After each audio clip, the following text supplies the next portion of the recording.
Ya, kalau kita melihat sampai dengan hari ini adalah masalah pandemi ini sudah melandai, penurunan kasus juga sudah kasus baru juga udah mulai turun, kemudian juga vaksinasi juga udah hampir di seluruh Indonesia, di seluruh wilayah Indonesia sudah mulai memberikan hasil dan harusnya ada optimisme bahwa pertumbuhan ekonomi tahun depan itu akan menjadi lebih baik dibandingkan dengan tahun ini. Semoga tidak terjadi lagi gelombang berikutnya pandemi ini.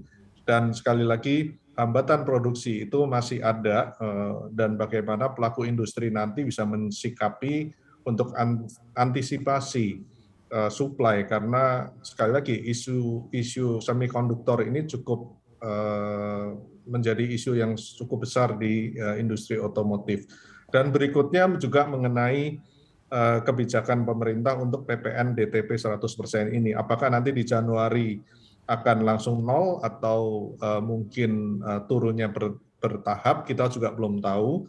Dan juga kemungkinan adanya CO2 tax yang akan diterapkan juga sekarang belum berasa, tapi pada saat nanti Januari itu akan menjadikan harga atau price list mobil juga akan disesuaikan di tahun 2022 dan diharapkan dengan mempertimbangkan hal-hal tersebut sebenarnya kami masih mengharap atau memprediksi 2022 seharusnya otomotif akan lebih bagus daripada 2021 walaupun mungkin belum bisa mencapai seperti 2019 yang kita retail sales kita mencapai 1.043.000 unit. Baik Pak Supranoto, ini bagaimana Astra Daihatsu melihat demand kendaraan listrik di Indonesia?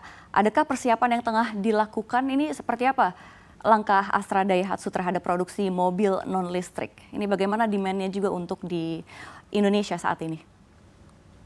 Ya, kalau mobil listrik, kalau kita lihat coba data dari Gaikindo, di tahun ini 2021 sampai dengan semester 1 itu data menunjukkan yang murni mobil listrik atau BEV itu penjualannya mencapai 488 unit.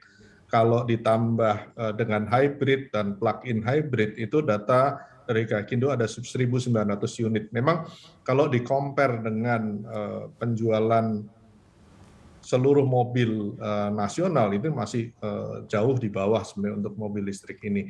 Dan kalau Daihatsu sendiri terus terang kami terus monitor perkembangan demand mobil listrik di Indonesia ini dan bila itu demand itu memang terus meningkat ya kami juga akan ikut ke sana.